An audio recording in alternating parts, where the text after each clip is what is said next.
Fala galerinha do sexto ano, voltamos! Sejam bem-vindos a mais uma aula de língua portuguesa agora no ano de 2021. Comigo, professor Gerson Nias Marinho, velho conhecido já de vocês. Então, gente, nessa pegada nova, com novas expectativas, com esperança de algo melhor durante todo este ano, vamos começar a nossa aula de língua portuguesa. Beleza?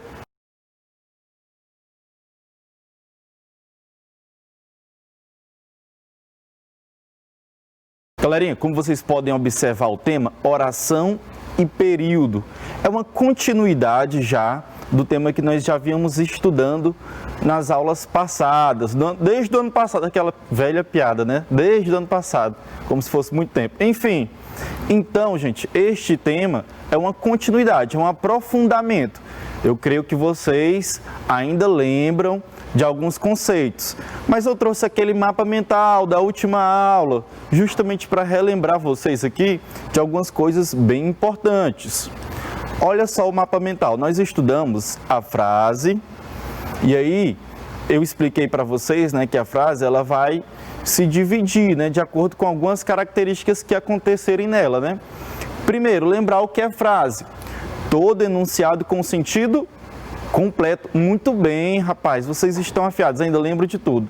Então, se o enunciado com sentido completo encerrou com alguma pontuação, foi dito o que queria ser dito naquele enunciado, é frase. E aí, dependendo do tipo do enunciado, a gente pode classificar essa frase, ok? E a primeira forma de classificação é a presença do verbo ou a não presença do verbo. Se tem um verbo presente, eu chamo de frase verbal, ok?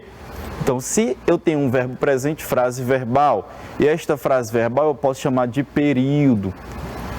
Agora, se eu não tenho verbo presente, eu vou ter a frase nominal, ok? Então, aparece aqui a frase nominal. Aqui eu vou colocar assim, uma sigla, sem V, sem verbo, ok? Para ser rápido, tem muita coisa ainda para a gente ver. Então, sem verbo, a frase nominal. Frase verbal, então nós temos o verbo, onde aparece o período, E os tipos de período? Período simples e período composto, a depender justamente da quantidade de núcleo verbal ou da quantidade de oração.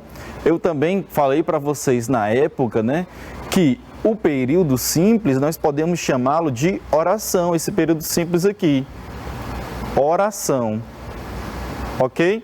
E sem aquela piadinha, ficou feio, Esse ativo aqui, vamos tirar ele aqui um pouquinho, isso, vamos corrigir. Sem aquela piadinha, viu, com o Pai Nosso, oração é justamente um tipo de enunciado em que aparece um núcleo verbal, ok? E quando esse núcleo verbal é apenas um, período simples. Quando eu tenho mais de um, período composto. Ou seja, no período simples, eu tenho apenas uma oração. No período composto, eu tenho mais de uma oração, certo? Vão aparecer mais orações aqui no período composto. Então, eu posso colocar até aqui mais de...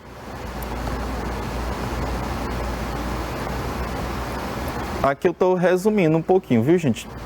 Porque eu ainda quero chegar no suprassumo do conceito, beleza? Então, gente, o que eu quero que vocês, eu comecei já no 220 volts, largando aqui definições para vocês, mas a gente vai agora desacelerar um pouquinho, ok? Vamos ver conceitos por conceitos. Mas o que eu quero explicar para vocês é que a gente vai se concentrar aqui, nessa parte do mapa mental, ok? Nós vamos estudar basicamente o que? Oração e período. Nós vamos observar isso. Já que a outra parte ela é bem mais fácil. Se não tem núcleo verbal, frase nominal. Não há muita coisa a se analisar. E é justamente essa parte aqui que eu circulei, não é bem um círculo, Essa parte que eu destaquei, ela é justamente o objeto de análise da sintaxe, da gramática. A gramática vai analisar. Eita, professor, que você voltou assim, um bocado de conceito aí, professor, nem estou lembrando de tudo, calma. Calma, rapaz, também eu vou pedir calma para você. Vamos aqui, conceito por conceito, exemplo por exemplo, certo? Vamos aqui, passo a passo. Vamos começar da oração, já que nós estamos estudando oração e período. O que eu quis mostrar no mapa mental é que a gente vai observar o que tem verbo. O resto já ficou de lado, já deixamos nas aulas passadas. Agora, essa parte aqui a gente vai aprofundar. E tá aqui, aluno gosta de conceito, se você quiser tirar uma foto aí rapidão, não tem aquele tempo, né, para anotar, porque o tempo aqui é corrido, certo? Então, olha só. Tipo de enunciado que se caracteriza por conter verbo ou locução verbal. Como eu estava dizendo, é núcleo verbal. Se aparece um verbo ou locução verbal, então aí eu tenho uma oração, certo?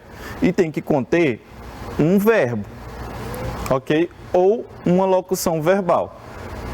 Vamos aos exemplos. Aqui nós temos 2 exemplos. E tem um exemplo com locução verbal para vocês lembrarem o que é locução verbal, caso vocês não lembrem mais.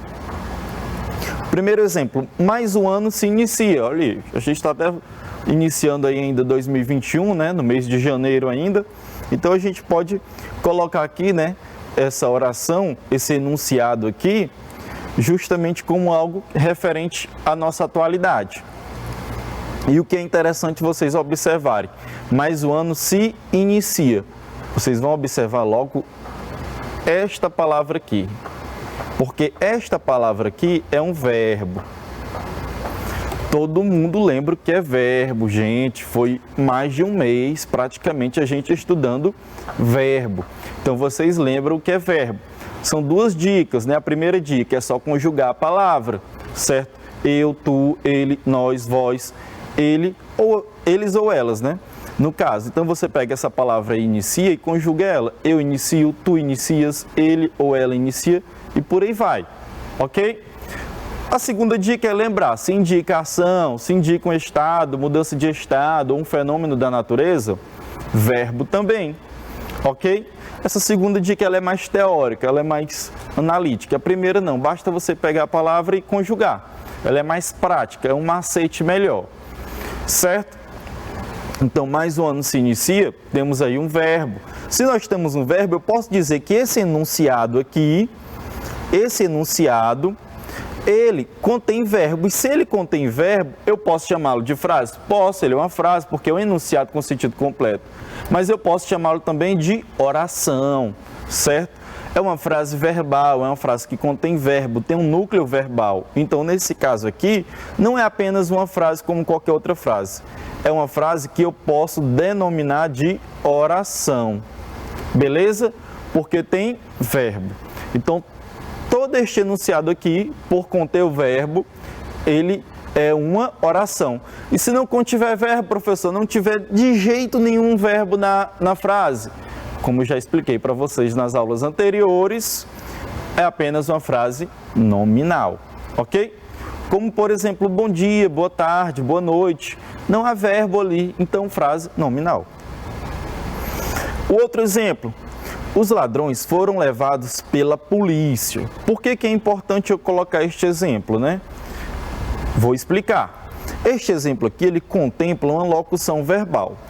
O aluno, aquele aluno mais apressado, mais agoniado, ele vai dizer o seguinte: professor, tem 2 verbos.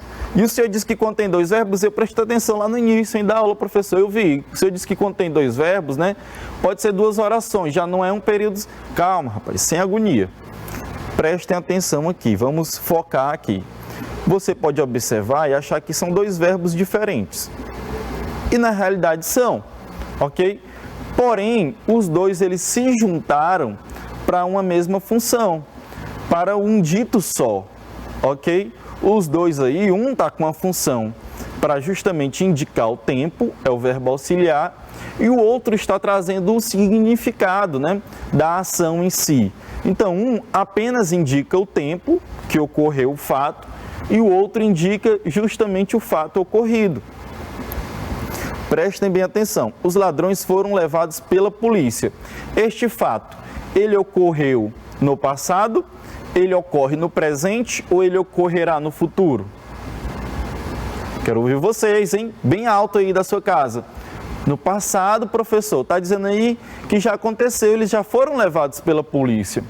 Ótimo, mas por que você sabe que é no passado? É o verbo levados que informa isso? Não, é o foram. Esse aqui, ele indica o tempo. Agora, o que indica o que aconteceu com eles? É o foram?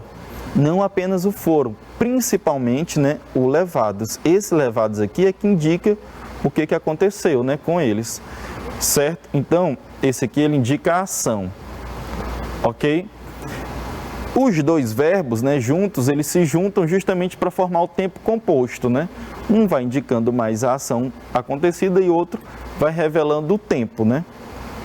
E aqui eu tenho uma locução verbal. O que indica o tempo, geralmente é o verbo ser, o verbo estar, ok?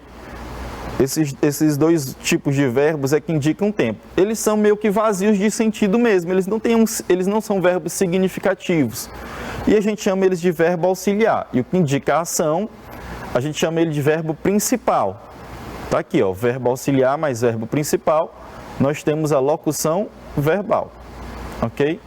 Então aqui tem uma locução verbal. Não tem dois verbos distintos, né? Tem dois verbos conjuntamente, né, indicando a locução verbal. E aí, nesse caso, eu digo que eu tenho apenas uma oração. Então, eu tenho um enunciado que se caracteriza por conter uma locução verbal. Então, eu posso chamar isso aqui também de oração. Ok? Toda essa volta, gente, é para vocês não caírem em pegadinhas. Não olharem lá uma frase no meio do texto e pensar, tem dois verbos aqui, professor, morreu. Aqui são dois períodos. Não, calma. Tem dois verbos aqui, professor, eu vou ver se os dois, eles estão juntos apenas para formar um tempo composto. Um macete, gente, aqui você pode trocar os dois apenas pelo verbo principal conjugado no tempo. Então, a gente vai inverter a oração e vai mostrar isso. Olha só, invertendo, quem é que realiza a ação? É a polícia. A polícia, né, levou os ladrões, certo? A polícia levou os ladrões. Observem que o verbo está no passado e está mostrando o que foi que aconteceu com os ladrões do mesmo jeito, sem precisar dos dois verbos juntos. Então, gente, é uma questão de voz ativa e voz passiva, uma coisa mais profunda. O que eu quero que vocês entendam é que existe essa outra possibilidade, além do verbo da locução verbal, para não caírem em pegadinhas. Beleza? Tá tranquilo? Vamos para frente um pouquinho. Professor, se a oração contém o núcleo verbal e o período? O período, ele é o tipo de enunciado estruturado por uma oração ou por mais de uma oração. É um nome que eu vou dizer, né, que eu vou dar à oração, ela completa, ela já toda estruturada, ela já fechada, certo? Porque tem oração que às vezes ela está incompleta e eu posso analisar ela como oração, mas não posso chamá-la de período. Mas quando ela está completa, além de oração, ela também é período, ok? Então, gente, o período, ele pode conter uma oração dentro dele, ou então mais de uma oração. Foi como eu coloquei lá para vocês. Quando tiver uma oração, a gente vai chamar de um nome. Quando tiver uma oração, apenas uma oração, é um nome. Quando tiver mais de uma oração, 2, 3, 4, 5, 6, enfim, aí a gente vai chamar por outro nome. O que eu quero que vocês entendam é que no período eu preciso ter a oração completa. O enunciado oracional deve estar completo. A oração em si eu posso até analisar ela de forma incompleta ainda, né, dentro do ponto de vista gramatical. Mas o período não. O período ele se iguala até a frase um pouco. A questão é que ele vai ter o verbo. Prestem bem atenção. Vende-se esta casa. Você vai localizar primeiro o verbo. O verbo aqui é vender, ok? Professor, e o esta, né? O verbo não? Gente, se tivesse o acento, seria o verbo estar, conjugado em terceira pessoa. Porém, nós observamos que aqui trata-se de um pronome demonstrativo, né?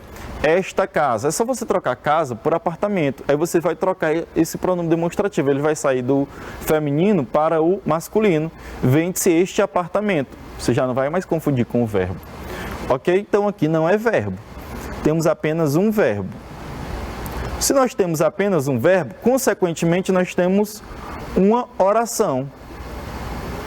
Ok? E se nós temos uma oração, eu posso dizer que aqui nós temos um período, porque ela está completa. Professor, e nos exemplos anteriores? Vamos voltar aqui ao slide, rapidão. Aqui eu posso dizer que eu tenho um período também? Pode sim. Por que você não colocou, professor? Uma questão didática. Eu estou ensinando primeiro que é oração. Depois é que a gente passou para o período. Ok? Ah, professor, então o período ele contém oração. Isso. Mas nem toda oração quer dizer que já é um período às vezes. Não. Porque tem oração que às vezes está incompleta, está faltando alguns termos, né? Nós estamos só fazendo análise gramatical. Mas mesmo assim a gente chama de oração ali naquele caso, certo? Mas elas não ocorrem, né, no dia a dia de forma incompleta. Ninguém fala algo incompleto, né? Todo mundo termina os seus enunciados para justamente fazer com que o outro compreenda ele, né? Olha aqui alguns exemplos, né? Algumas citações célebres, né? Esta citação aqui, se eu não me engano, é do ex-presidente do Brasil, bem ex mesmo, né? Bem antigo, ele, Jânio Quadros, né? Que ele diz, filo porque quilo, ok? Esse quilo aqui, gente, ele, claramente, né? Ele não está bem adequado. Mas o que eu quero que vocês compreendam é que aqui nós temos o verbo fazer, né? Vocês podem imaginar ele fiz, né? Eu vou simplificar. Fiz porque quis. É como se ele dissesse isso, né? O Jânio Quadros. Fiz porque quis. Beleza? Então, simplificando, nós temos aqui, ó, igual na matemática, né? Simplificando. Nós temos dois verbos. Se nós temos dois verbos, a gente pode dizer que nós temos duas orações. Duas orações também continua a mesma coisa, né? Período. Nós temos aqui um período. Só que esse período ele tem um outro nome. Nós vamos já aprender. Eu não vou apressar as coisas para vocês, não. Então, eu posso chamar aqui de período também, professor? Pode chamar de período. Já a gente volta aqui e diz qual tipo de período é. Este outro aqui, vim, vi e venci. Professor, será que é isso mesmo? Essa frase aí de quem é, professor? Primeiro, né, a frase do imperador, ex-imperador, né, Júlio César. Vim, vi e venci. Todo professor de gramática gosta dessa frase, né? Eu lembro dos meus professores de gramática. E a gente termina repetindo, né? Tipo a piada do tio do pavê, né? Um dia eu vou virar o tio do pavê, né? Certo? Ou então, aquele tio que diz, olha, eu peguei essa criança no braço, né? Enfim. Coisas da vida, né? A vida é cíclica. Enfim, para de reflexão aí, professor. Vamos voltar aqui para o português. Ok, rapaz, calma. Então, nós temos aqui três verbos, né? O verbo vir, o verbo ver, né? Que é o caso o vir, como se fosse observar, e o verbo vencer. Claro, conjugados, né? Vim, vi e venci, né? Ele dizendo aí esses três atos, essas três ações aí ditas pelo ex-imperador Júlio César. Se nós temos aqui esses três verbos, né? A gente pode dizer que nós temos também três orações, né? Isso, três verbos são três orações. Cada uma delas aqui é uma oração, ok? E essas três orações juntas, né, formaram o quê? Todo, né, com um ponto final aqui, finalizado, o período. Professor, mas se quando tem um verbo é um período, por que eu não tenho aqui dois períodos, né? E por que eu não tenho três períodos? Até tem, mas a gente vai denominar este período para compreender, né, para que você entenda que o período em si, ele é quando fecha todo o enunciado, ok? E aí é por isso que cada um deles vai receber ainda um nomezinho depois. O que eu quero que vocês compreendam é que existe período com um verbo, ou período com dois verbos, ou com três verbos e por aí adiante. Estes verbos distintos, né, representam cada um deles uma oração, ou seja, existe período com uma oração, com duas orações, esse outro caso, e o terceiro caso com três orações. Ah, professor, então quer dizer que não há uma quantidade certa para os períodos, de orações para os períodos? Não. Quantas orações forem necessárias no seu período todo, né, você pode colocar. Se for necessário para você fazer todo o seu enunciado, pode colocar. Ok? Então, gente, o entendimento é básico. É só você saber quem é verbo aqui e quantos deles, né, estão dentro de cada período. E aí você identifica o período. Outra coisa, vocês observaram, né, que alguns períodos eles podem ser separados por vírgulas.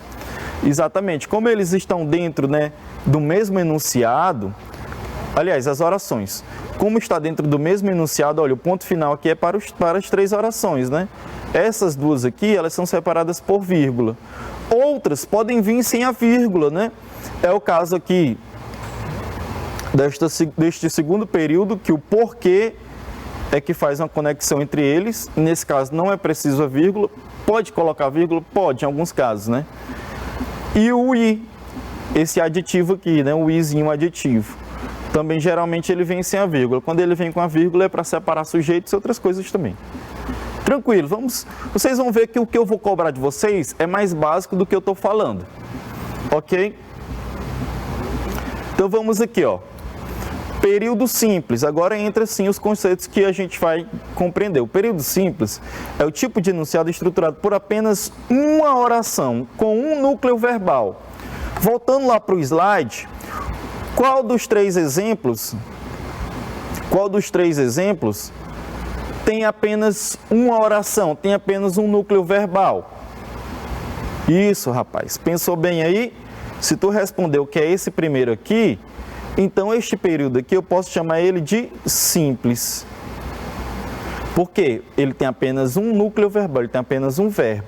Ou seja, ele tem apenas uma oração. Quando tem uma oração, o período é simples. E mais de uma oração, professor? Vamos chegar lá, calma. Então, olha aqui os exemplos, né? A noite chegou. A noite chegou. Cadê o verbo? Procurei o verbo rapidamente para mim. Eu estou com preguiça agora. Isso, rapaz. Tu achou aí para mim. Obrigado. Achou o verbo. Muito bem. Então, chegou é o verbo. Ótimo. A noite chegou. Temos aqui o verbo. Quantos núcleos verbais? Apenas um. Ou seja, eu tenho apenas um verbo, um núcleo verbal. Eu chamo aqui, né? Eu digo que eu tenho apenas também uma oração. Se eu tenho apenas uma oração, significa dizer que aqui é um período simples, né? Eu vou continuar aqui. Período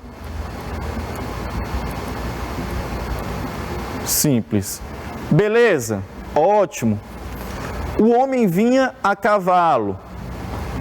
Você vai achar o verbo primeiro. Professor, logicamente aqui, né, é o vinha. É o que mostra a ação, né? A cavalo é o modo como ele vinha, que não tem nada de verbo, né? Isso, então muito bem. Vamos aqui colocar o V de verbo. Tenho apenas um verbo. Se eu tenho apenas um verbo, eu tenho apenas uma oração. Eu vou reduzir agora um pouquinho. Se eu tenho apenas uma oração, eu chamo de período simples. Beleza. Nas aulas anteriores eu até mostrei isso aqui para vocês, agora que a gente está aprofundando. Ótimo, professor, já sei. Período simples, um verbo, uma oração. Fácil. Agora ficou melhor, professor. Ficou bem mais fácil. Eu vou pegar essas duas orações aqui, certo? E vou colocar elas juntas de outros, no mesmo enunciado. E aí vai virar um período composto. É o que nós vamos observar. O que é o período composto? Agora nós vamos para outro tipo de período. Composto. Tipo de enunciado estruturado por mais de uma oração, com mais de um núcleo verbal. Ou seja, eu tenho mais de um verbo, mais de um núcleo verbal, beleza? Então eu vou ter mais de uma oração. E se eu tenho mais de uma oração no mesmo enunciado, período composto. Lembram que aqui nós temos uma oração, porque nós temos aqui o verbo chegou? Ótimo. Mas aí você vai perceber que esse enunciado não é só essa parte, tem essa outra parte aqui, que diz o seguinte: o caçador percebeu que a noite chegou. E aí você está atento e já diz, professor, percebeu também é um verbo.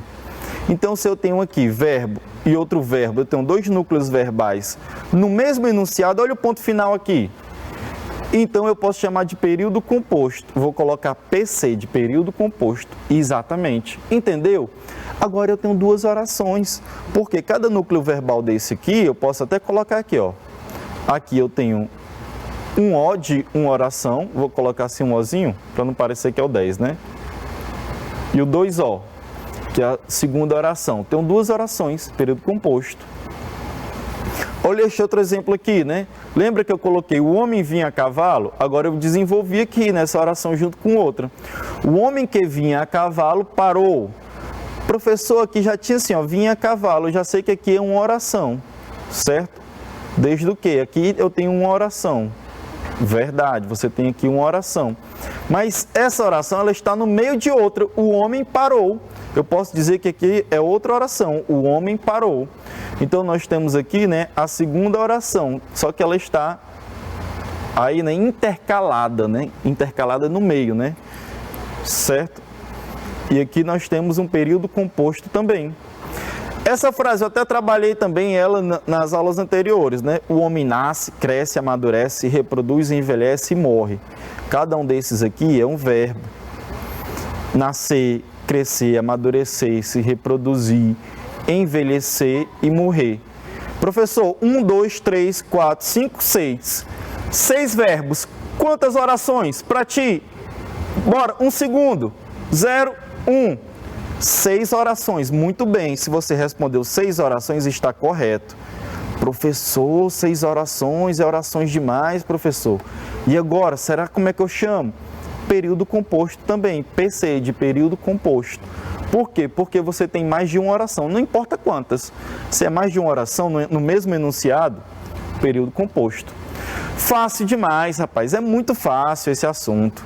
Vamos voltar para cá, ó. Se aqui eu tenho 2 verbos, 2 núcleos verbais, eu tenho o quê? 2 orações. Então, esse período eu chamo de composto. Aqui eu tenho 3 verbos. Se eu tenho 3 verbos, 3 núcleos verbais diferentes, então eu tenho 3 orações. Se eu tenho 3 orações, é mais de um. Então, eu tenho aqui um período composto. Beleza. Vocês estão aprendendo. Eu tenho certeza que vocês estão ficando feras. Então, gente, mais um mapa mentalzinho aí para você tirar foto rapidão. O período, ele pode se dividir em simples ou composto. Tá aqui. 1 é o simples, o 2 é o composto. E qual vai ser a característica de cada um? Uma oração, mais de uma oração. Se eu tenho apenas uma oração, é porque eu tenho apenas um núcleo verbal, certo? Então, eu tenho apenas um NV, um núcleo verbal. Se eu tenho mais de um, é porque eu tenho... Perdão, vou botar 2 não, né? Pode ter mais. Se eu tenho mais de uma oração, é porque eu tenho mais de um NV, mais de um núcleo verbal. E aí eu tenho um período composto, certo? É só contar a quantidade de verbos e... Aí é por isso que eu parei um pouquinho na aula e fiquei mostrando ali a locução verbal. É o cuidado que vocês devem ter. Se tiver locução verbal, era inevitável, gente. Tem gente que pode dizer, professor, no sexto ano você já falando de locução verbal, mas os textos que a gente vai entregar para os alunos vão aparecer locuções verbais. Então, é inevitável não passar pela locução verbal. Aí o professor não explicou isso para o aluno acha que ali ele tem um período composto. Não é um período simples. Quando tem locução verbal, gente, é período simples, porque os 2 verbos ali, eles funcionam como se fosse apenas um núcleo verbal. Beleza? Tranquilo? Aqui um aquecimento. Já pulou aqui para o último slide sem querer. Aquecimento. 2 capas aí de filme, né? 2 títulos de filmes. Vocês vão me dizer aí qual deles, certo? Qual deles aí é um período simples e qual deles é um período composto. Ok?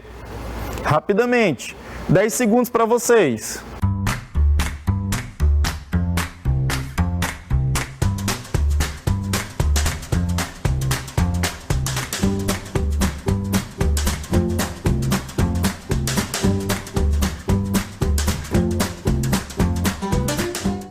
Deixei 15 de quebra. Gente, a menina que roubava livros.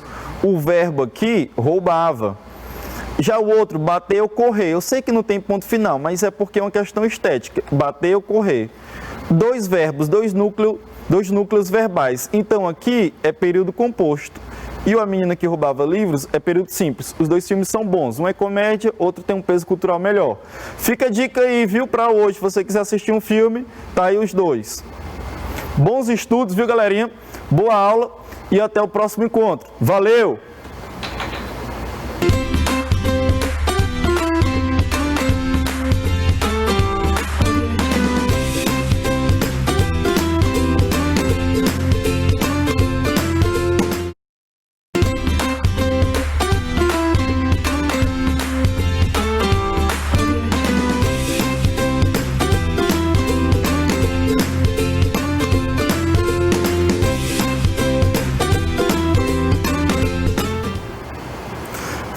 galerinha do 6º ano, voltei.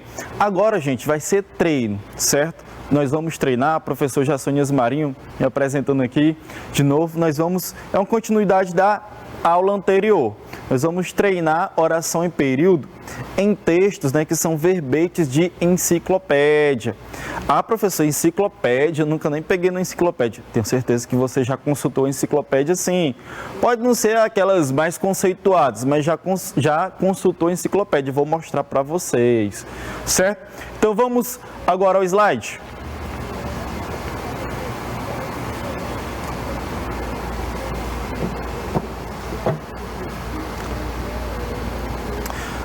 Slide na tela aí de vocês para consultarem um assunto. O assunto se trata de oração e período, né? Quem já não estava lembrando mais, né?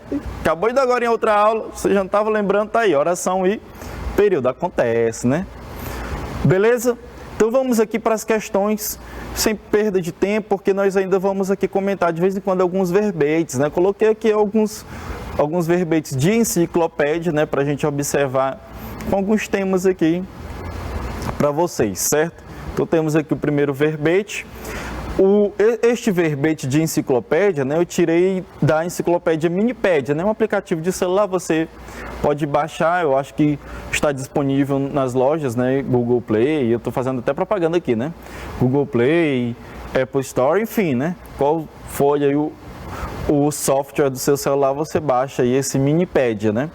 Eu achei ele bastante interessante, muito bom, né, o modo de uso dele, certo? Qual a diferença do verbete de enciclopédia para o do dicionário? Eu tenho certeza que vocês já tiveram essa aula, mas a gente retoma algumas coisas, né? Também não ir jogando aqui para vocês as coisas assim do nada, né? Olha aí, aluno, vai aceitando. Não, a gente tem que ser didático, né, nesse critério. Então, gente, o verbete da enciclopédia, ele não vai trazer apenas significado de palavras, né? Ele vai trazer todo um contexto em relação àquela palavra, ele vai trazer como se fosse um artigo, né? Só sobre aquela palavra, aquele tema que foi escolhido. Pode ser uma palavra, pode ser um tema, pode ser... esta palavra, né, ela pode ser justamente alguma denominação de algo, ela pode ser alguma sigla mais científica, ela pode ser até nome de pessoas também, né? Pode se referir às pessoas em comum. Eu até trouxe de uma atriz aí que está bem famosa hoje em dia. Enfim, justamente vai falar não só o significado do nome, ou apenas as acepções gramaticais, né? Algumas coisas que pode ter em relação à palavra em si. Mas vai trazer ali toda uma história, né? Todo um sentido histórico daquela palavra, vai trazer todo um conhecimento aplicado em relação ao que está sendo analisado, né? Ao tema que está sendo analisado. É bem mais longo, né? Tem bem mais informações do que o verbete de dicionário. O primeiro termo, veja que eu nem coloquei todo, né? Aqui o primeiro termo é semideus, né? Esse termo, semideus. Você pode achar no dicionário? Pode, mas você vai achar um pouquinho mais curto, né? Do que no da enciclopédia.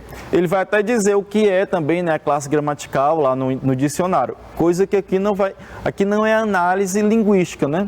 Aqui é análise da palavra aplicada, né, em seus contextos. Ok? O conhecimento em si por meio desta palavra. Então, observe, né, que ele não vai informar aqui se é substantivo, se é verbo, se é pronome, como é que é no plural, como é que é no singular, essas coisas todas não. Ele já vai falando aqui o conceito, né, o que se refere semideus, e aí depois ele vai trazer uma análise histórica, né? Ok? Então, observem aí. O termo semideus em grego, né, e aqui está escrito em grego, e vocês vão me dispensar, né, dessa vez. Eu tenho certeza que o inglês, de vez em quando, sei que vocês me cobram, né, mas grego, gente, né, pelo amor de Deus aí, tenham compaixão de mim, né. Então aqui o termo em grego, né, e tem até transliterado, ou seja, mais aportuguesado, de uma forma que a gente possa até tentar pronunciar, não sabe se é correto, né, que é tipo emíteus, né, emíteus. Você já sabe que talvez, né, que esse teus aqui, né, se refere a Deus, né. Ok? Então, emíteus. Então, o termo semideus, ele pode referir uma divindade menor a um mortal, prole de uma divindade e um ser humano, ou uma figura que adquiriu estatuto divino após a morte. Olha aí. Então, para ser um semideus, o que é necessário? Né? O ser, né? O indivíduo, né? Ele pode ser um resultado, né? Entre justamente um casamento, vamos colocar assim, um casamento, né? Entre um Deus, né? Um Deus com uma pessoa que é um mortal, um indivíduo, um ser humano comum, né? É o caso do Hércules. O Hércules, se eu não me engano, ele é filho de Zeus, que é um deus, com uma mulher, uma humana, que não é deusa, não é uma humana comum, certo? E aí nasceu Hércules, ele é um semideus, ok? Então nós observamos aqui já até o exemplo, eu já até adiantei o exemplo, eu tenho certeza que a enciclopédia tem vários exemplos, né, de semideus. Ou então pode ser uma figura que ganhou este estatuto, né, de semideus após a morte. É como se fosse um santo, né? Vamos aqui mal comparar com o catolicismo, né? Porque nós temos alguns casos de santos que eram homens comuns, né? Mas foram beatificados, né? Foram santificados aí pela denominação, né, católica, pela ordenação católica, né? Por terem um exemplo de vida, uma conduta de vida muito significativa, né, aqui na Terra. E aí, após a morte, foram considerados, né, santos. Eu vou até citar aqui, fazer uma menção honrosa, né, ao padre Pedro Bauzi, né, de Teresina. Estão buscando, né, beatificá-lo, ou seja, vai ser o primeiro santo teresinense. Ele não nasceu em Teresina, ele veio de fora, mas ele foi um dos fundadores ali da escola Nossa Senhora da Paz, que faz parte da nossa escola da prefeitura, certo? Então, é muito interessante, né, a história assim, de alguns santos também, vocês observarem. Mas é claro, vocês não vão chamar aí, por exemplo, né, quando ele for beatificado, o padre Pedro Bauzi, né, de semideus. Lógico que não, isso aí é para a cultura grega, né, e romana. A nossa cultura mais ocidental, né, ela até aceita os santos, né? Então, vocês podem observar alguns santos que eram apenas homens comuns, né? Nem são citados na Bíblia. O caso de São Francisco, né? São Francisco de Assis, outros tipos também de santos, certo? E aqui nós temos a continuidade, clássico, né? No período clássico. Eu não vou ler todo, vou ler aqui só um trecho, só para ter essa informação, né? Mas aqui vai explicar a palavra, né? Neste período, como é que esta palavra ela era considerada, certo? Semideus. O que era semideus neste período clássico? Na Grécia Antiga e na Roma, a palavra semideus não possuía definição e era raramente usada. O mais recente uso do termo veio através dos poetas de grego arcaico Hesíodo e Homero. E aqui tem uma continuação, né? Segundo a mitologia greco-romana, os deuses às vezes descem à terra para namorar com seres humanos, né?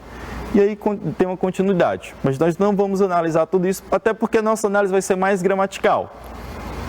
Mas é interessante aqui essa colocação, né? A palavra era pouco usada, coisa que hoje já é mais utilizada até para elogiar, né? Você vai elogiar um rapaz, né? Ou então uma moça muito bonita, você chama semideus ou semideusa. Ah, é uma semideusa, né? Ah, é um semideus. É uma forma até de elogio, né?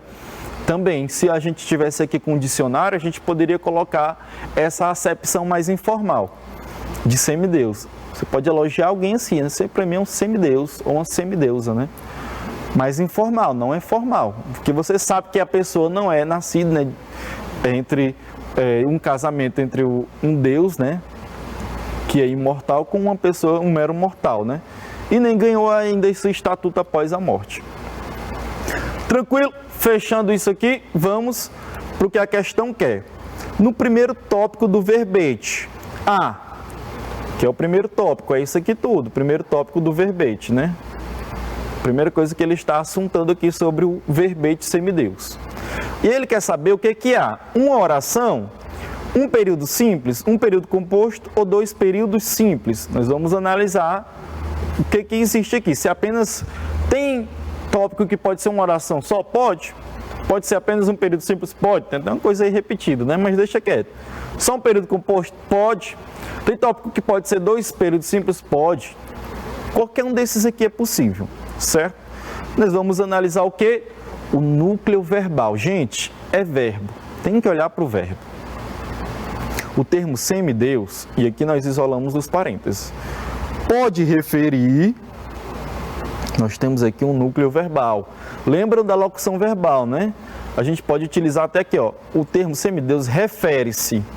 Então, o termo semideus pode referir uma divindade menor a um mortal prole de uma divindade e um ser humano ou uma figura que adquiriu estatuto divino após a morte. Então, nós temos aqui dois núcleos verbais. Se nós temos dois núcleos verbais, significa dizer que nós temos duas orações dentro de um mesmo enunciado. Se nós temos duas orações dentro de um mesmo enunciado, significa dizer que nós temos aqui um período que não é simples, porque ele não tem apenas uma oração, ele tem mais de uma oração. Então, é um período composto, certo? Ok? Tranquilo? Então, uma oração, jamais. Nós observamos que tem mais de uma oração. A letra B já se exclui, porque se eu tenho uma oração, eu posso ter também um período simples, né, no tópico, neste tópico. Um período composto é a correta. Dois períodos simples, só se eles estivessem, né, esses dois estivessem separados pelo ponto final, que aí no caso não seriam nem separados, eles estariam ali, né, cada um distinto. Aqui é um período, aqui é outro.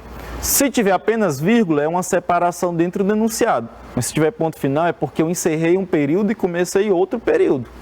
Ok? Não é o caso. O ponto final só ocorre aqui, ó, no final também do tópico. Não tem ponto final aqui no meio do tópico. Ou seja, eu tenho uma ocorrência de apenas um período aqui. Mas qual tipo de período? Composto. Letra C, né? Nós não chegamos a ter aqui dois períodos, nem composto, nem simples. Então, gabarito, letra C. Beleza? Vamos para a questão 2. Lembra da atriz que eu disse que ia falar, né, sobre ela? Camila Mendes, né? Certo? Vamos aqui ler sobre Camila Carraro Mendes. E aqui ela nasceu nessa cidade, Charlottesville, no dia 29 de junho, olha a data de aniversário dela, de 1994. Então, ela tem 26 anos, né? Vai completar 27. É uma atriz norte-americana, mais conhecida por interpretar Veronica Lodge na série de televisão Riverdale. Eu coloquei Camila Mendes propositalmente, né? O que eu tenho de aluno que assiste Riverdale, do sexto ano mesmo. Tem muito aluno do sexto ano que nas redes sociais aí é cheio de Riverdale, né? Cheio de Riverdale. Eu só conheço do Riverdale a Camila Mendes, porque eu já vi ela em outros filmes, não assisto Riverdale. E o Gêmeos a Bordo, né? Tem um ator lá que fazia parte do Gêmeos a Bordo da Disney. E veja que depois vai trazer um pouquinho sobre a biografia dela, né? E a carreira dela. Camila nasceu em Charlottesville, Virgínia, nos Estados Unidos. Filha de pais brasileiros, Gisele e Vitor Mendes. Sua mãe é de Porto Alegre, Rio Grande do Sul, enquanto seu pai é de Brasília, Distrito Federal. Ela tem uma irmã mais velha. Camila se mudou muitas vezes, mas passou a maior parte de sua infância na Flórida e morou por um ano em Brasília. Dá para saber que é Brasília. Pronto, encerramos aqui. Está incompleto, não está ele todo, certo? Até porque a função não é analisar esse verbete todo. Mas tem aqui algumas importantes considerações, né, sobre a Camila Mendes. Para quem nunca leu, porque foi o meu caso, a primeira vez que eu li sobre ela, né, foi quando eu pesquisei aqui, descobri a idade dela. E descobri também, né, eu já sabia que ela tinha pais brasileiros, eu não sabia a origem deles, né, e se os dois eram brasileiros, eu achava que era só um, mas aqui tanto a mãe como o pai é brasileiro, né, e até a origem até dos pais, né, um é de Porto Alegre e outro é do Distrito Federal, Brasília. Então, informações aí sobre Camila Mendes, numa enciclopédia você pesquisa, tenho certeza que você já deve ter pesquisado em outra enciclopédia, né, a Wikipédia, aquela que é mais online, né, lá no... Vocês pesquisam no Google, aqui já aparece imediatamente. Enfim, vamos para a questão. Sobre o trecho, Camila se mudou muitas vezes, mas passou a maior parte de sua infância na Flórida. Responda V para verdadeiro ou F para falso. Há dois núcleos verbais, e aí você vai observar se há dois verbos distintos, cada um configurando uma oração. Veja só, Camila se mudou muitas vezes. Nós temos aqui um verbo, né? Se mudou muitas vezes, verbo mudar aqui, mudou, né? Mas passou, aqui é outro verbo. A maior parte da sua infância na Flórida. Veja que ele só quer saber desse trecho, não quer saber mais o que tem depois não. Então a gente esquece o que tem depois. Então, de acordo com o trecho aqui colocado, nós temos dois núcleos verbais. Há dois núcleos verbais? Sim, verdade. Então, bota aqui o V de verdadeiro. É parte de um período composto? Esse trecho, ele é parte de um período composto, né? Eu já posso até dizer que ele, só o próprio trecho, é um período composto. E é lógico que eu não sei onde é o encerramento dele, mas quando ele se encerrar, eu posso dizer que é um período composto. Pode aparecer ainda mais umas 10 orações e não ter o ponto final. Enquanto não tiver o ponto final, está só aumentando o tamanho do período composto, mas continua sendo período composto. Verdade.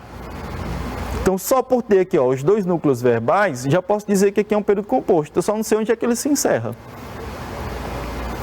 Existem dois períodos simples nesse trecho? Não. Você observa que a gente nem chegou ao final desse próprio período aqui. Então, eu não posso dizer que há dois períodos aqui separados, né, distintos.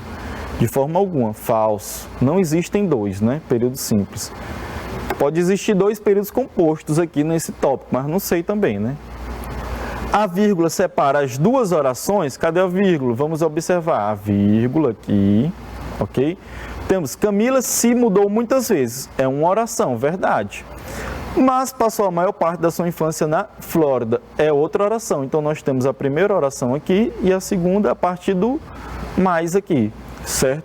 E nós temos, além do conectivo mais, nós temos a vírgula, que separa justamente as duas orações, né? Tem essa função, sim, de separar as duas orações. Então, verdade também. A vírgula, ela está aí separando as duas orações.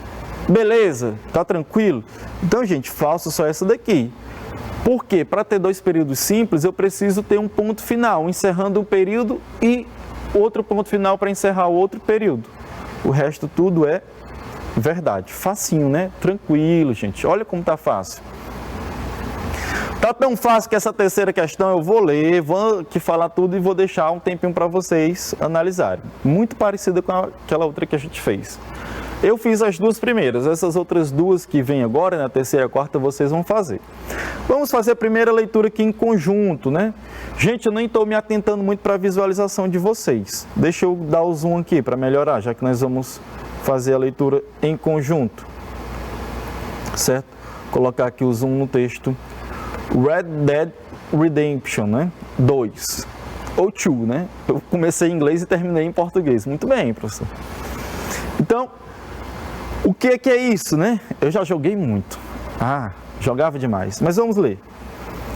Red Dead Redemption, né? 2 é um jogo eletrônico de ação-aventura desenvolvido e publicado pela Rockstar Games.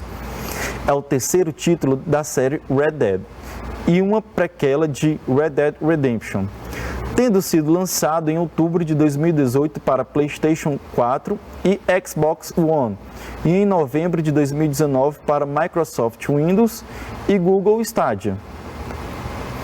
A história se passa em 1899 em uma representação ficcional do Oeste, meio Oeste e Sul dos Estados Unidos, e acompanha o fora da lei Arthur Morgan, que precisa lidar com o declínio do Velho Oeste e sobreviver à perseguição de forças governamentais, gangues rivais e outros adversários. A jogabilidade é apresentada tanto em uma perspectiva em primeira quanto em terceira pessoa, com o jogador sendo livre para explorar e interagir com o mundo aberto. Elementos de jogabilidade incluem tiroteios, assaltos, caça, cavalgadas, interação com e aí, etc, né? 3 pontinhos aí de reticências a gente pode colocar.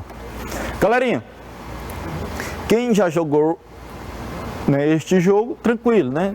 Já até está imaginando, já está pensando em jogar. Quem nunca jogou, fica aí até uma dica, né, para você jogar Red Dead Redemption, né? É mais ou menos um GTA, só que um GTA no Velho Oeste. Tenho certeza que vocês já jogaram GTA, isso é mais popular. É um GTA no Velho Oeste, né? Um cara lá que ele vai cometendo crime, só que no Velho Oeste. Para quem não sabe o que é o Velho Oeste, né? Lá nos Estados Unidos, o Velho Oeste é como se fosse o interior, aquele interior mais sertanejo aqui do Brasil, né? Que os homens, eles andam montados em cavalos, o porte e a posse de arma parece que é legal, né? A justiça com as próprias mãos muitas vezes acontece lá também, ok? E aí o Arthur Morgan, que é um fora da lei, já diz logo, né? Ele não anda de acordo com a lei em algumas coisas, né? Ele faz umas coisas ilegais, certo? Ele vai explorando, que vai ser nas suas missões, né? Vai dando sentido ao jogo, né? É um belo aprendizado esse jogo, pelo amor de Deus. Enfim, né? Estou aqui arrependido de ter trago ele. Mas acontece, eu jogava muito, me tornei professor sem nenhum problema, então eu tenho certeza que vocês não vão mudar a mentalidade de vocês com esse jogo também. Ok? Então, aí veja que ele também localiza o ano, né? 1899 é quando acontece, né, a história do jogo lá. Certo? Para justamente ficar mais de acordo com a realidade. Até porque o Velho Oeste, né, ou o Faroeste americano hoje, ele não é mais desse jeito não, né? Ele mudou muito. Está bastante diferenciado. Enfim, vamos o que a questão quer. Que precisa lidar com o declínio do Velho Oeste. Selecione as corretas. Tem mais de uma correta aí, você pode marcar um X em mais de uma delas. Então, olha só, você vai analisar esse trecho. Que precisa lidar com o declínio do Velho Oeste. Você vai responder. Letra A, contém 2 núcleos verbais.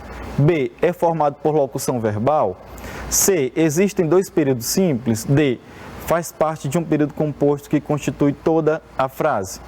Gente, vou dar 30 segundos para vocês. Valendo!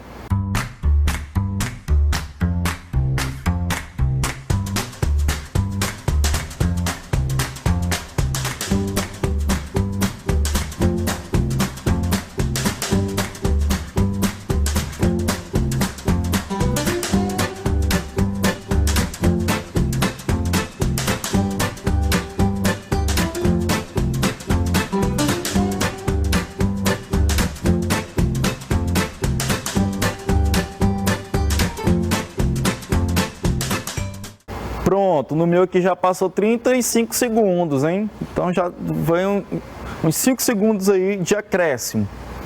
Achou pouco? Na próxima eu vou ver se eu posso garantir mais tempo a vocês. Porque tem que comentar, né? Aqui o foco, por enquanto, né, é no comentário do professor. Tenho certeza que vocês vão ter atividades, certo? Não tem como a gente interagir. Se tivesse como a gente interagir, seria bem melhor, né? As nossas condições aqui de aula. Mas enfim, deixa isso para lá. Tenho certeza que vocês estão aprendendo aí muito. Contém 2 núcleos verbais. Você vai analisar o trecho. Não precisa analisar lá no texto todo, não, porque é uma análise gramatical. Nesse sentido aqui, a gente não precisa olhar para todo o texto, né? Que precisa lidar com o declínio do Velho Oeste. Aluno mais apressado, ele acha o quê? Ele diz assim, precisa é um verbo, lidar é outro verbo, professor. Então tem 2 núcleos verbais. O que não é fato. Gente, eu tenho 2 verbos, mas esses 2 verbos aqui, eles configuram uma locução verbal, ok? Eles são uma locução verbal. Um é o verbo auxiliar e o outro é o verbo principal. Precisa estar apenas aí apontando, né, sobre o tempo, ok? Eita, mostrei, pronto, foi rápido. Então, está apenas apontando aqui o tempo e o lidar está dando um significado melhor, né? Então, ele precisa lidar com o declínio do Velho Oeste. Então, nós temos aqui uma locução verbal, certo? Então, se eu tenho uma locução verbal eu conto como se fosse apenas um verbo. Um verbo. E se eu tenho apenas um verbo, eu posso dizer que é apenas um NV, apenas um núcleo verbal. Então, não são 2 núcleos verbais. É apenas um núcleo verbal. Letra A está fora de cogitação. B, é formado por locução verbal. Acabei de dizer. Vamos nem perder muito tempo nele não, né? Formado por locução verbal. C, existem 2 períodos simples. Gente, não tem, né, os 2 pontos finais aí separando períodos, ok? Então a gente pode dizer que aqui faz parte de um período, mas não posso dizer que são 2, certo? Então não posso dizer que são 2 e muito menos simples, né? D, faz parte de um período composto que constitui toda a frase. Aí é verdade. Se você observar lá no trecho agora, você precisa olhar o trecho, né? O trecho todo, ele começa aqui. A história se passa, aí veja, aí até chega aqui, ó. Lei, fora da lei Arthur Morgan, que precisa lidar com o declínio do Velho Oeste. Aí continua, olha só mais verbos. E sobreviver à perseguição de forças governamentais, gangues rivais e outros adversários. Então aqui, ó, tudo sobre o Arthur Morgan. Então nós temos aqui um período composto, sim. Então ele faz parte de um período composto. Letra D é a correta. Belezinha? E a letra B também. Selecione as corretas, nós temos 2, né? B e D. Ótimo. Vamos para a questão 4. Agora eu peguei da Wikipédia. Agora a gente trouxe a boa e velha Wikipédia, né? Ácido desoxirribonucleico, o famoso DNA. Você deve ter ouvido falar muito de DNA nesse tempo agora, né? De vacina, não sei o que, modifica, não modifica o DNA, tem um negócio aí, toda uma discussão aí. Uma galera meio reflexiva, né? Vamos ver o que fala sobre o DNA aqui a Wikipédia, quais são as informações, né? Um professor de biologia vê isso aqui, ele pode... Rapaz, cuidado. Enfim. O ácido desoxirribonucleico, ADN em português, por causa justamente, ácido desoxirribonucleico, né? ADN. Ou DNA em inglês, Deoxyribonucleic acid. Olha, rapaz, a pessoa se garantindo no inglês aqui. É um composto orgânico cujas moléculas contêm as instruções genéticas que coordenam o desenvolvimento e funcionamento de todos os seres vivos e alguns vírus, e que transmitem as características hereditárias de cada ser vivo. A sua principal função é armazenar as informações necessárias para a construção das proteínas de ARNs. Os segmentos de ADN que contêm a informação genética são denominados genes. O restante da sequência de ADN tem importância estrutural, ou está envolvido na regulação do uso da informação. Tem mais coisa aí, né? Lógico, como disse, é quase um artigo inteiro sobre o DNA. E veja só que esse simples composto, que ele é quase que invisível, né? Ele justamente é aquilo que mostra o que é você, né? Que compõe você, que a primeira moléculazinha que vai formando você. Eu não sou muito bom de biologia não, mas vamos para a gramática, né? Sobre o trecho, os segmentos de ADN que contêm a informação genética são denominados genes. Nesses segmentos aqui é que tem os seus genes, como eu estava dizendo, né? Contém o que mostra que é você, certo? Então, sobre esse trecho aqui, os segmentos de ADN que contêm a informação genética são denominados genes. Primeira coisa, essa informação sublinhada aqui, certo? É lá do texto, do original, não é o objeto aqui de estudo não, viu? É o hiperlink, se você clicar lá, você estiver na internet, você clica e você vai ser direcionado a informações sobre este termo aqui, informação genética, e sobre este outro termo, genes. Hiperlink, o nome disso. Então, não leve em conta isso não. Olhem todo o enunciado aqui e analisem. 40 segundos para vocês agora na tela.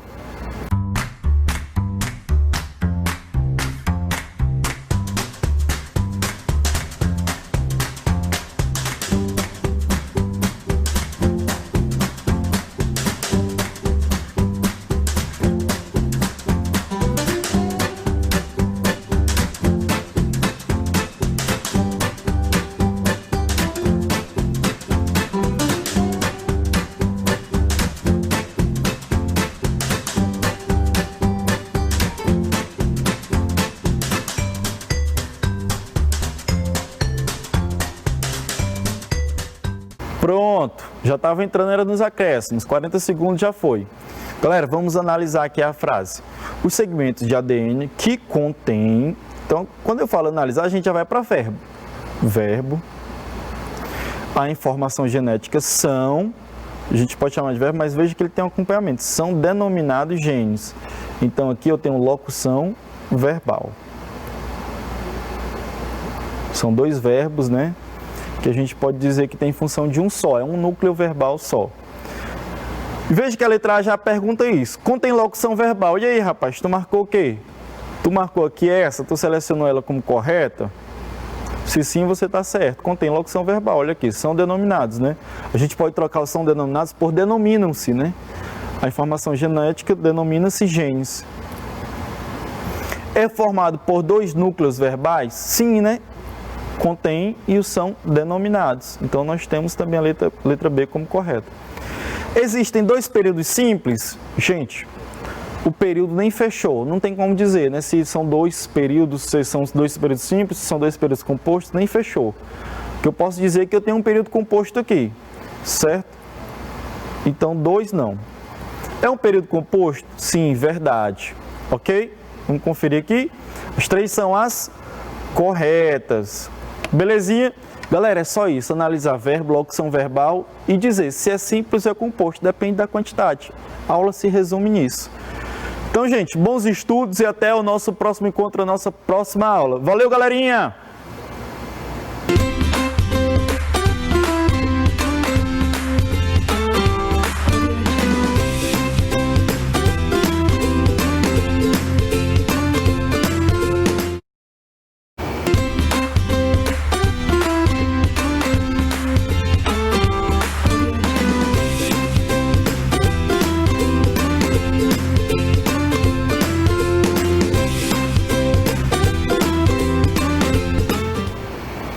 Olá, sejam muito bem-vindos à nossa aula do 6º ano. Comigo, tô de volta, professor Pinheiro Júnior.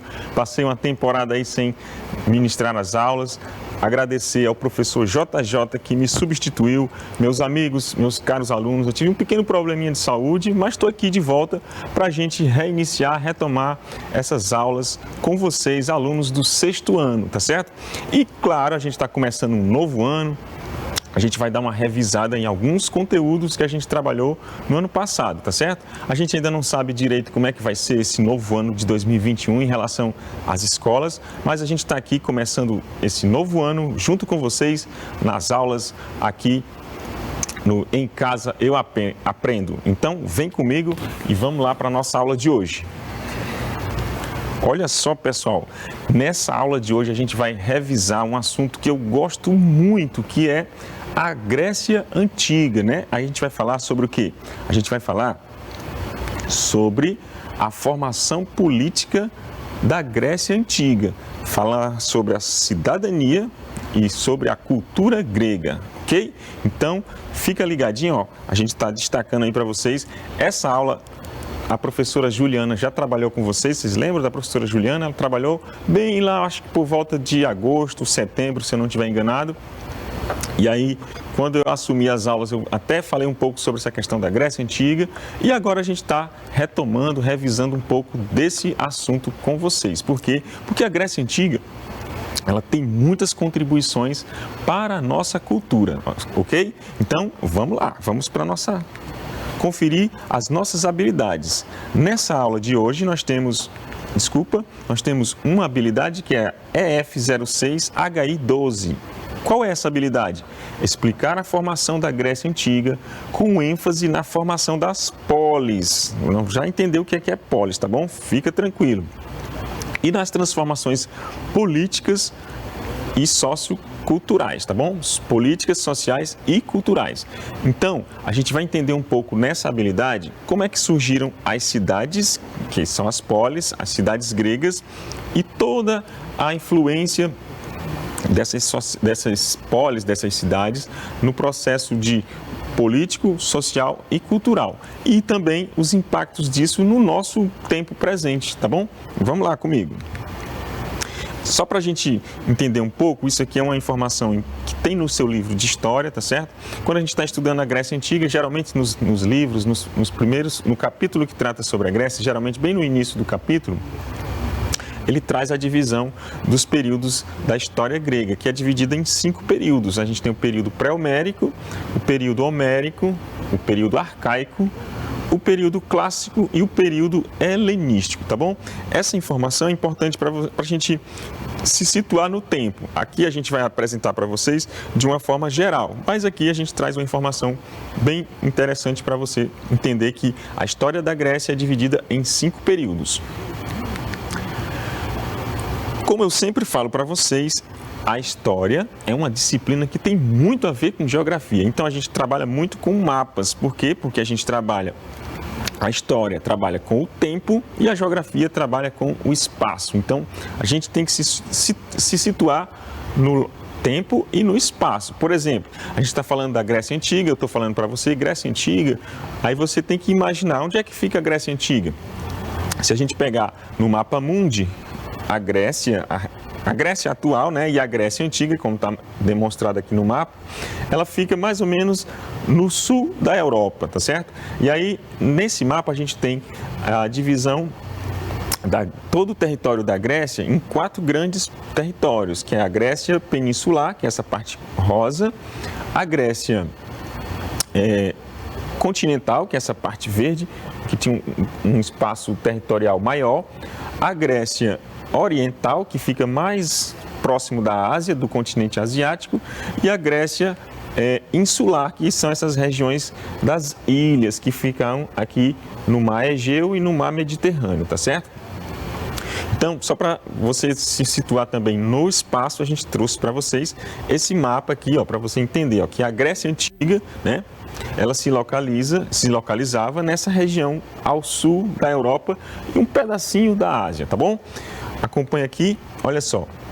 Agora a gente vai começar a falar sobre o processo de formação das cidades, que surgiram a partir do quê? A partir dos oikos. Não sei se você lembra da aula da professora Juliana, mas vamos lá. Por volta de 1200 a.C., a base da sociedade grega era o oikos. O que era o oikos? Era uma grande família e seus dependentes e seus bens, ou seja, casas, terras e animais, todas as pessoas de uma mesma família habitavam no mesmo local, até mesmo numa casa, como a gente vai ver, uma representação que a gente vai mostrar para vocês, né?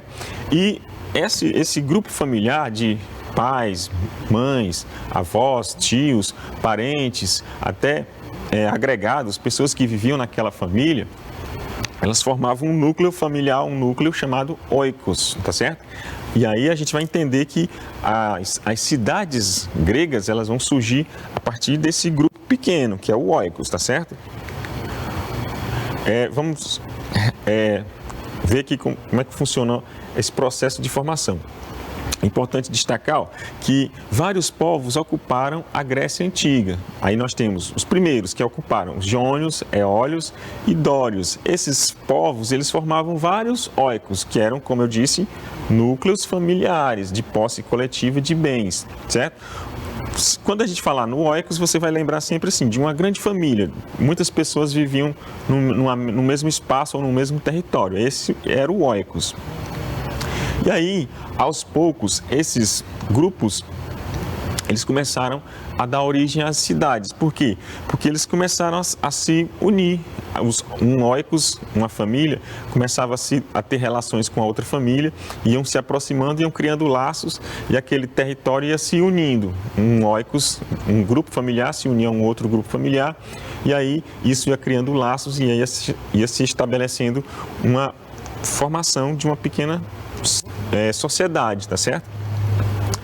Tudo isso principalmente baseado na questão da agricultura, ó, território agrícola e um núcleo urbano, ou seja, com o processo de união desses oikos, a gente vai ter primeiro o interesse econômico, que é a questão da agricultura, produção de alimentos, né? E a formação da cidade, da organização da cidade, como a gente vai ver nas imagens mais adiante, tá bom? Como eu disse para vocês, ó, o oikos, aqui a gente tem uma representação, é apenas uma representação, poderia ser mais ou menos como você está vendo aí, uma casa onde viviam pessoas de uma mesma família, né? Na verdade, aqui a gente tem uma ilustração de uma casa, né, que representa o oikos. E aí, como eu disse, ó, vários oikos foram se agrupando e aí aos poucos esses vários oikos, eles foram formando o que a gente vai conhecer depois com as cidades-estado gregas, tá certo? Olha só, a partir da junção de vários oikos, a gente vai ter a formação da cidade-estado grega. Aí a gente vai destacar daqui a pouco duas grandes cidades que se destacaram, né, na Grécia Antiga.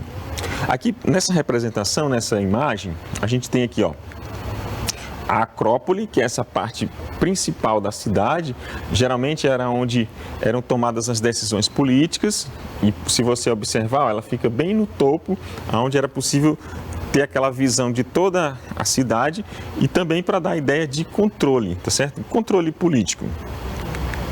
Nós temos a Ágora, que é essa parte aqui mais abaixo, onde tem várias habitações, mercado, etc. e tal.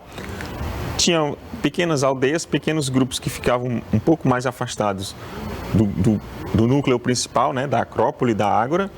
E, claro, o porto. Aqui a gente tem, na representação aqui, ó, o porto onde a cidade escoava seus produtos para o mar, para fazer viagens e comércio com outras cidades da Grécia, tá certo? Então, pessoal, a gente viu aí, ó, vou voltar novamente na imagem. Aqui a gente tem um panorama de como é que as cidades surgiram. Eu quero que vocês, como a gente está revisando, eu quero que vocês foquem nisso, ó. As cidades-estado gregas surgiram a partir dos oikos, que eram os núcleos familiares que foram se unindo através de relações familiares, né? Foram somando e formando pequenos grupos, e isso deu origem a uma sociedade maior. E essa sociedade maior formou a cidade-estado, tá certo? E dentre essas duas cidades-estado, eu tenho certeza que você, aluno do 6º ano, sabe disso e não esqueceu. Nós temos duas cidades que se destacaram, que foi Atenas e Esparta, ou Esparta e Atenas. Aqui na aula a gente vai apresentar começando falando de Esparta e depois Atenas. Olha só, a cidade de Esparta, a cidade-estado de Esparta, ela está localizada na região do estava localizada na região do Peloponeso, bem ao sul mesmo da Europa, e ela foi fundada por um daqueles povos que eu mostrei ainda há pouco, os dórios, e ele apresentava terras férteis e uma cultura marcada pelo caráter militar, tá certo? Esse foi o principal traço que marcou o povo espartano, o povo da cidade-estado de Esparta. Eles eram predominantemente guerreiros. Eles, no momento que nasciam e cresciam, eles eram treinados e formados para serem bons soldados. Como eu acabei de falar, olha só, em Esparta, desde criança, os meninos e as meninas, eles eram treinados, ensinados e treinados desde pequeno a serem bons soldados, serem educados para a vida militar. Como eu disse, os meninos deveriam se tornar soldados e as meninas, mães de filhos saudáveis que deveriam se tornar soldados. Não sei se vocês conhecem, mas a imagem que eu trouxe para vocês aqui nesse slide é de um filme chamado 300 de Esparta, que conta a história, uma história real que aconteceu durante uma guerra entre os gregos e os persas. O exército espartano, ele ficou encarregado de defender a Grécia de uma invasão do exército persa. E aí, para fazer essa missão, foram convocados apenas 300 soldados espartanos, e esses 300 soldados espartanos, eles conseguiram segurar o exército persa durante vários dias, que foi o tempo suficiente para que o exército grego se organizasse e pudesse combater o exército persa. Por causa disso, por causa dessa bravura desses 300 soldados, esse fato entrou para a história. E aí depois ele foi sendo readaptado, virou uma história em quadrinhos, e essa história em quadrinhos ela foi adaptada para o cinema no filme 300 de Esparta. Se você não assistiu, aproveita e procura esse filme, que é muito legal, tá certo? E ele mostra exatamente tudo que eu acabei de falar sobre a cultura militar dos espartanos. Então, ó, rapidinho aqui para vocês. As sociedades na Grécia, elas geralmente eram divididas em pirâmides de hierarquia social. No topo da pirâmide nós tínhamos os espartanos, ou esparciatas, que eram considerados cidadãos, os periecos, que eram homens livres, comerciantes e artesãos, e os ilotas, que geralmente eram camponeses, alguns eram escravos, enfim. As sociedades na Grécia sempre tinham essa característica, e de outras sociedades, de outras civilizações antigas também, como a gente falou sobre Egito, talvez, não sei se você lembra, Egito e Mesopotâmia, todos tinham essa característica de uma pirâmide hierárquica.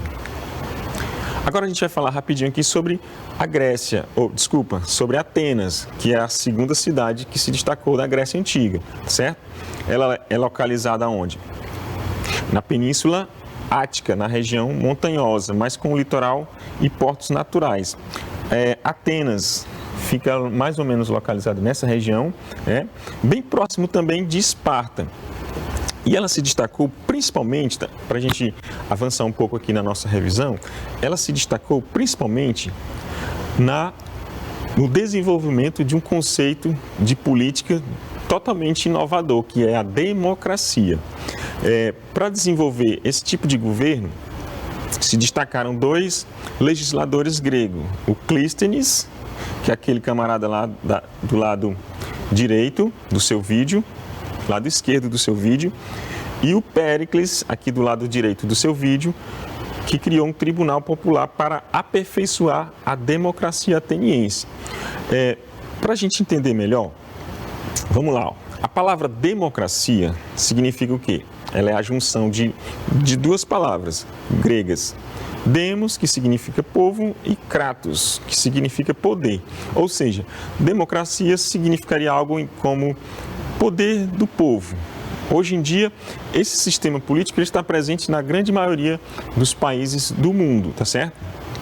E ele é muito importante porque ele garante, por exemplo, a nossa participação política nas decisões.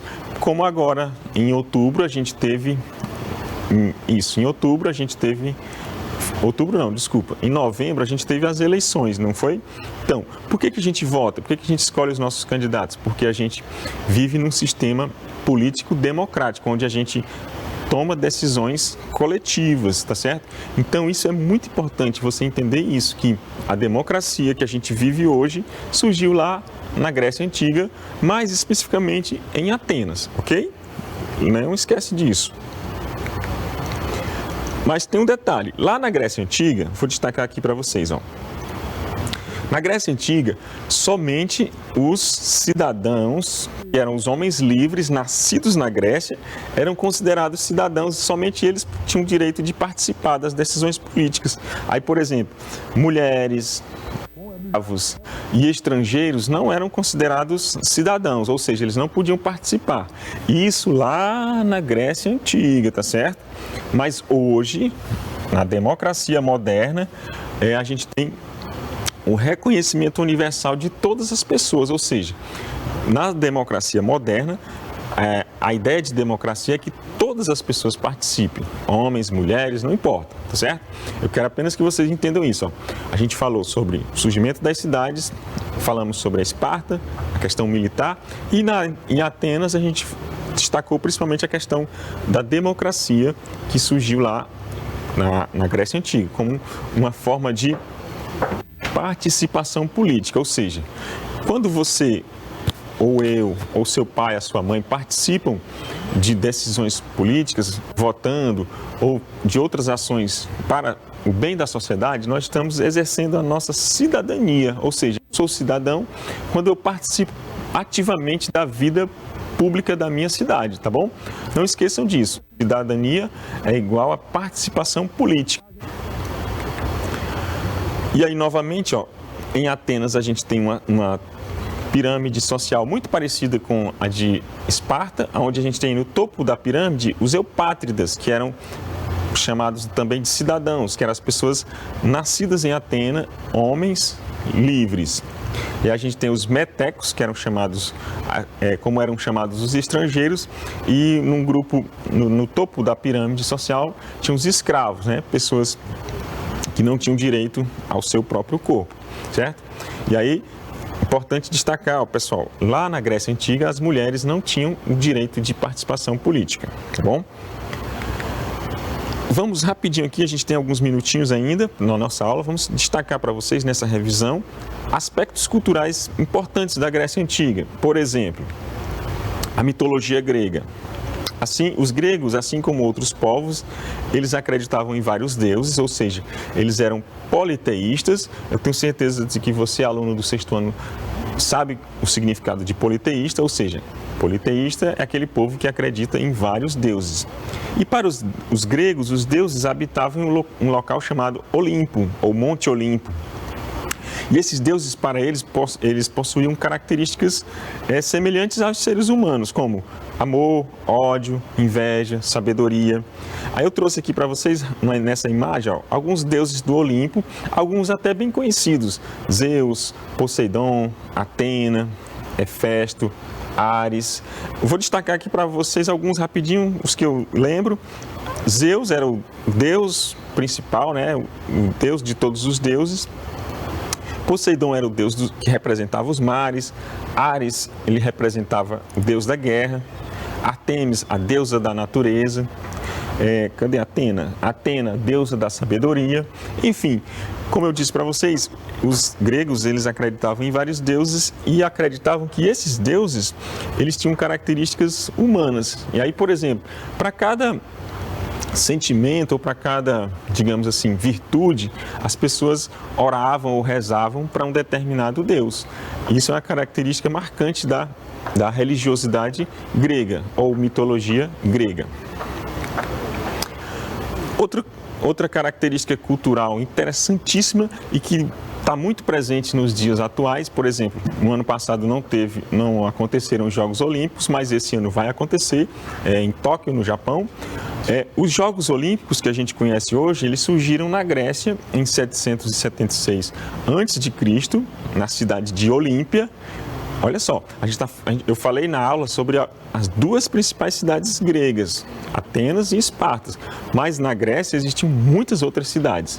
E na cidade de Olímpia era onde eram realizados os Jogos Olímpicos. E esses jogos homenageavam quem? Eles homenageavam o deus grego Zeus, como eu disse para vocês. Ele era, digamos assim, para ficar fácil de você entender, ele era o chefe de todos os deuses. Ele ficava como se fosse um rei de todos os deuses gregos. E olha só como é interessante, ó. Os Jogos Olímpicos, lá na Grécia Antiga, ó, em 776, eles já aconteciam de 4 em 4 anos. E ele reunia atletas de várias regiões da Grécia. Naquela época, na Grécia Antiga, e nas outras civilizações antigas, era muito comum haver as guerras de reconquista e tudo, guerra para conquistar território.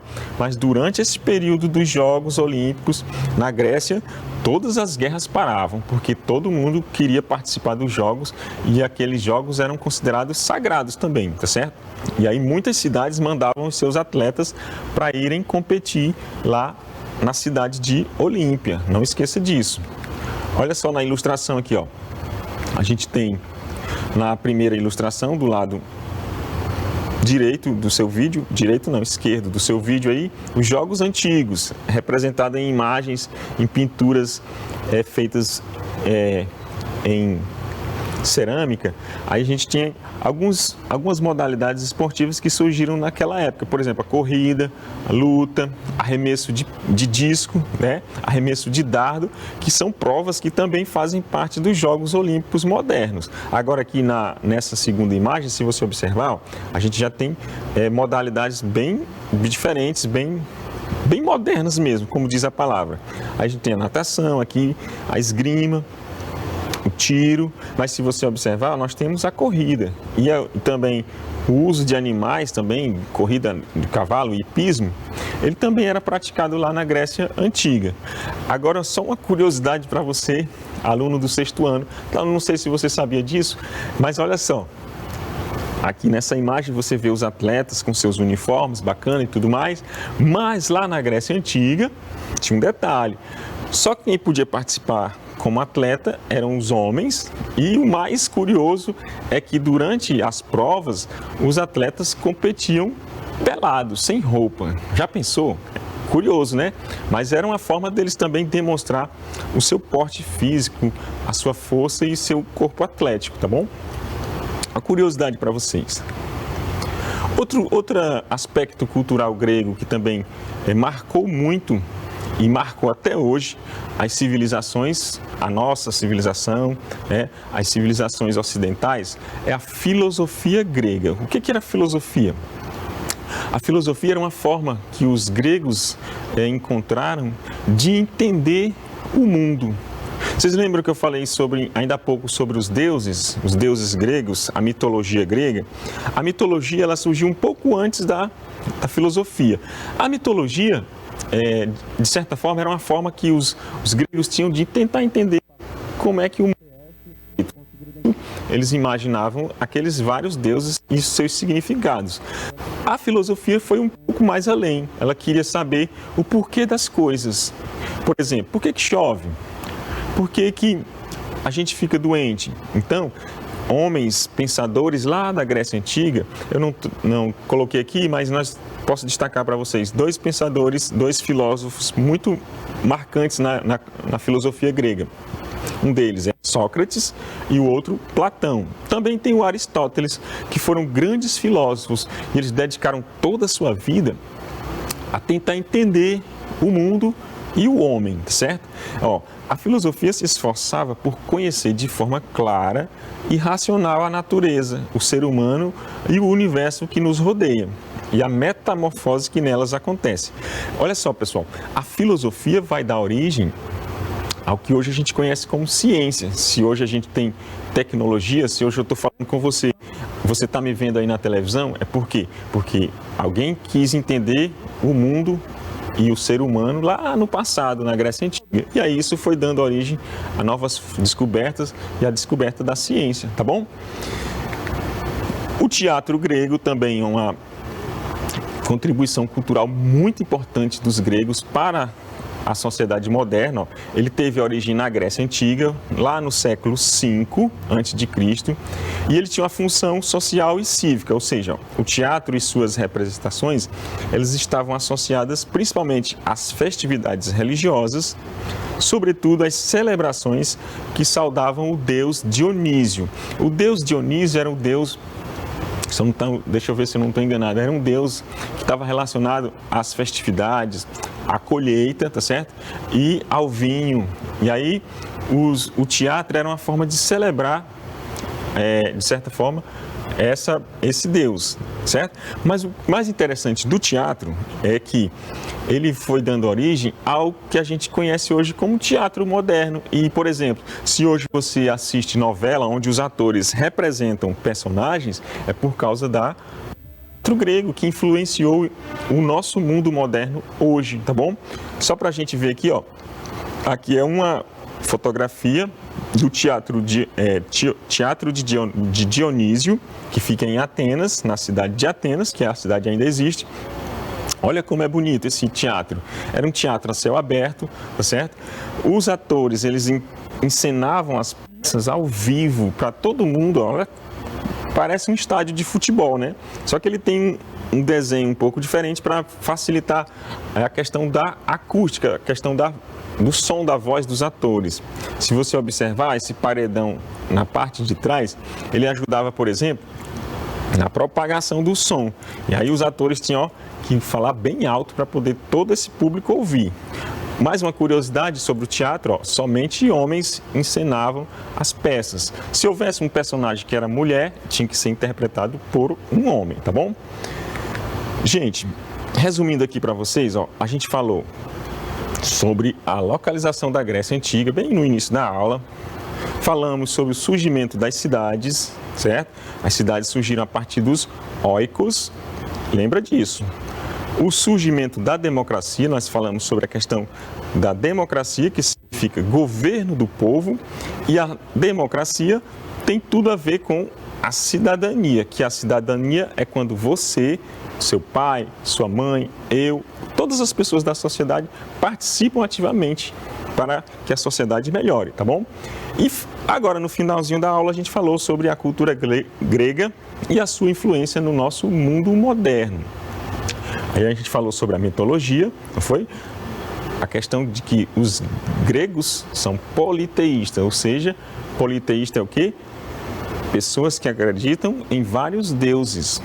Nós falamos também sobre os Jogos Olímpicos que surgiram lá na Grécia, que eles celebravam ao deus Zeus, realizados de 4 em 4 anos, e tinham várias modalidades que também até hoje são praticadas nos Jogos Olímpicos modernos. Falamos sobre a filosofia, não foi isso?